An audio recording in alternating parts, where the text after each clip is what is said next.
नमस्कार। ये है रेडियो हिंदुस्तान और आप सुन रहे हैं खरी खरी। आज खरी खरी बाई मनमीत सोनी। मनमीत सोनी की कलम से नरेंद्र मोदी का रहस्य उनकी ताकत है।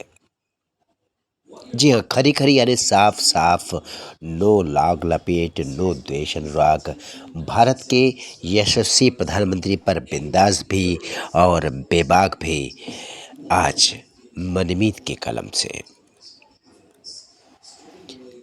मैंने माँ को उत्तर दिया। मैंने उनसे कहा कि अभी मोदी जी खूब जिएंगे माँ, तो घबरा मत। 5 का सिक्का, 10 का नोट, मोदी साला डैश डैश डैश डैश। एक 17-18 बरस की लड़की जब जंतर मंतर पर ये नारा लगा रही थी तो इसकी जानकारी देश के प्रधानमंत्री नरेंद्र मोदी को न हो, इसकी संभावना शून्य है। लेकिन कमाल ये है कि नरेंद्र मोदी ने अपने चेहरे पर एक शिकन तक नहीं आने दी। हमारे प्रधानमंत्री ने जैसे अपने हृदय को पत्थर बना लिया। किसी कठोर या तुरंत प्रतिक्रिया की बजाय वे इंस्टाग्राम पर नमूदार हुए। उन्होंने वहाँ जेनजी जैसी मूर्ख, अबोध, खोखली पीढ़ी को संबोधित किया और ये जानते हुए भी कि कमेंट बॉक्स गालियों से भर जाएगा, एक नहीं बल्कि 2-2 रील्स डाली। बात इंस्टाग्राम के एल्गोरिदम के बदल जाने या 300 मिलियन से ऊपर के व्यूज़ भर की नहीं है। बात यह है कि एक व्यक्ति एक विशाल चुंबक बनकर जब चाहे भीड़ को अपनी ओर खींच सकता है। ये चुंबकीय शक्ति इस व्यक्ति को कहाँ से प्राप्त हुई, कोई नहीं जानता। ये भी कोई नहीं जानता कि किस तरह यह व्यक्ति हमेशा चर्चा के केंद्र में बना रहता है और चाहे इसके पक्ष में या चाहे इसके विपक्ष में ही बातें होती रहती हैं। इस चुंबकीय शक्ति का स्रोत इस व्यक्ति का महान भाग्य है या बरसों की राजनीतिक उठापटक से तैयार हुआ जीवट, कोई नहीं जानता। कमाल ये है कि सभी को इस व्यक्ति से कोई न कोई शिकायत है। दलित की अपनी शिकायत, सवर्ण की अपनी, छात्र की अपनी, अल्पसंख्यक की अपनी। लेकिन इन तमाम शिकायतों के बावजूद देश में एक ऐसा बहुजन वर्ग है जो लगभग अदृश्य रहता है, चुनावों में मोदी को वोट देता है और सत्ता देकर गायब हो जाता है। ये किसी बड़े शोध का विषय है कि आखिर इस व्यक्ति ने ऐसा क्या जादू कर रखा है कि हर व्यक्ति इस व्यक्ति से एक जुड़ाव महसूस करता है। सभी को ये लगता है कि मोदी मेरा इतना अपना है कि मैं इसको प्यार करूं या आलोचना करूं या गाली दूं, ये तो मेरा हक है। मैं आपको एक बहुत छोटा किस्सा बताऊं। ऑपरेशन सिंदूर चल रहा था, सारी रात टीवी चल रहा था, मेरी बूढ़ी दादी भी समाचार देख रही थी। इतने में मोदी की कोई क्लिप आई और मेरी दादी ने मुझसे पूछा, ओ मीतूड़ा, मोदी कहे कि हो जासी तो देश को काई होसी रे।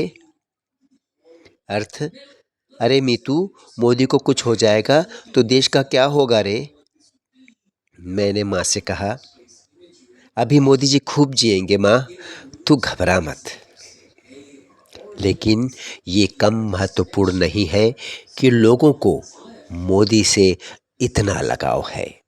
मैं पहले ही कह चुका हूँ कि मोदी के प्रति यह लगाव मोदी नामक व्यक्ति द्वारा फेंके हुए सिक्कों या नोटों से नहीं, बल्कि उसके खिलाफ उगले गए करोड़ों लीटर जहर को अपने कंठ में रोक कर रखने की क्षमता के कारण पैदा हुआ है। सच बात तो ये है कि मोदी के जीवन की एक भी बात के बारे में कुछ नहीं कहा जा सकता।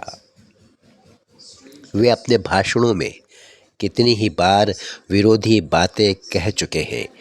भिक्षा मांगने से लेकर मगरमच्छ पकड़ने तक, सरदारों से संपर्क से लेकर ईसाइयों से संपर्क तक, चाय बेचने से लेकर आपातकाल में भूमिगत हो जाने तक, इन सब बातों के बावजूद लोगों को उनकी बातों पर हंसी तो आती है और वे उपहास तक उड़ाते हैं, लेकिन कोई भी ये नहीं कह पाता ये फर्जी आदमी है। और जो ऐसा कहते हैं वे स्वयं इतने फर्जी हैं कि उनकी बातों को भारत का बहुजन समाज गंभीरता से नहीं लेता। मोदी मोदी हैं, वे लवणेन भोजन भी कर सकते हैं और न्यूजीलैंड में मफलर लहरा कर कह सकते हैं, अजी आपने ही दिया था, देखो संभाल कर रखा है। मोदी के बचपन पर प्रश्न, मोदी की स्कूलिंग पर प्रश्न, मोदी के डिग्री पर सवाल, मोदी के विवाह पर सवाल, मोदी के अन्य निजी प्रसंगों पर कितने ही गंभीर सवाल, लेकिन मजाल है कि कोई ऐसा सबूत मिल जाए जिससे इस व्यक्ति को घेरा जा सके या पिंजरे में बंद किया जा सके।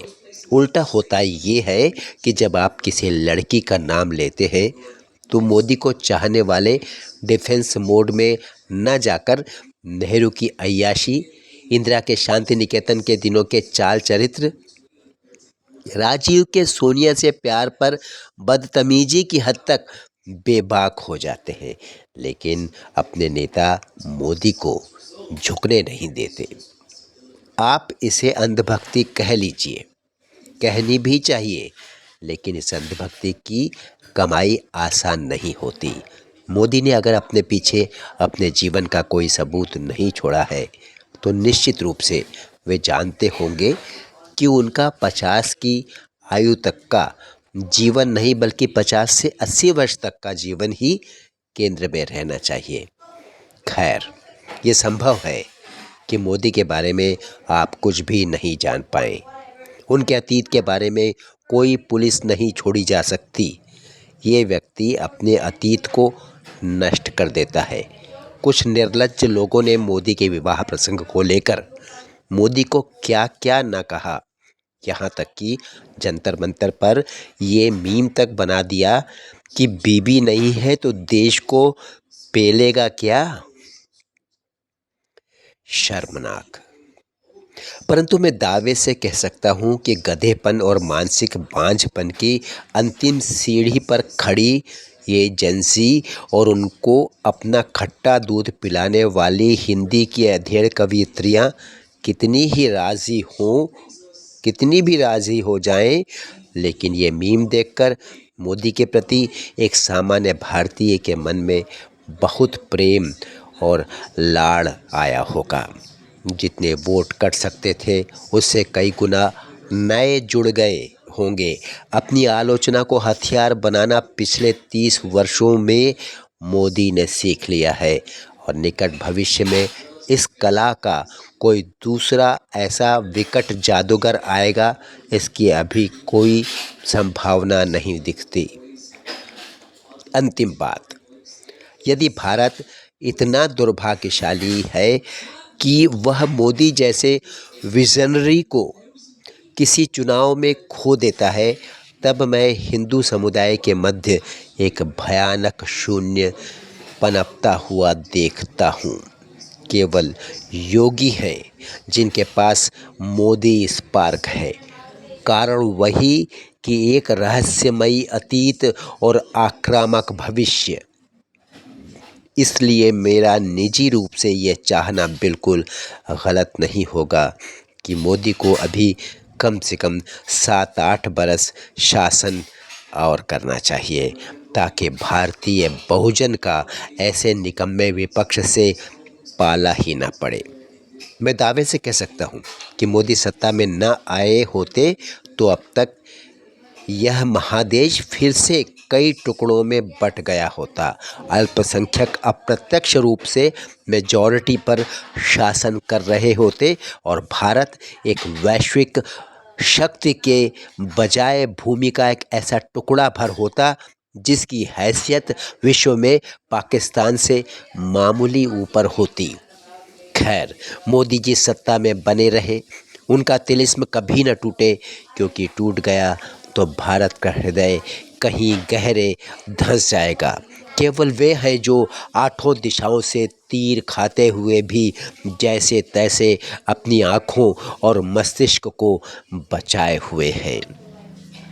एक महान राजनेता, एक महान योजनाकार, एक महान सहिष्णु, परंतु यदा कदा अपनी ही छवि में कैद होकर रह जाने वाला यह व्यक्ति क्या स्वतंत्र भारत के इतिहास में अपनी तरह का पहला ऐसा व्यक्ति नहीं है कि अगर कभी इस व्यक्ति ने अपना शरीर छोड़ा तो भारत पूरी तरह से सड़क पर आ जाएगा और फूट फूट कर रोएगा। मैं उस दिन की कल्पना करके अभी से रुआंसा हूँ। फिर खुद से ही कहता हूँ, हिम्मत रखो मनमीत, इतिहास को अपनी जगह भरनी आती है।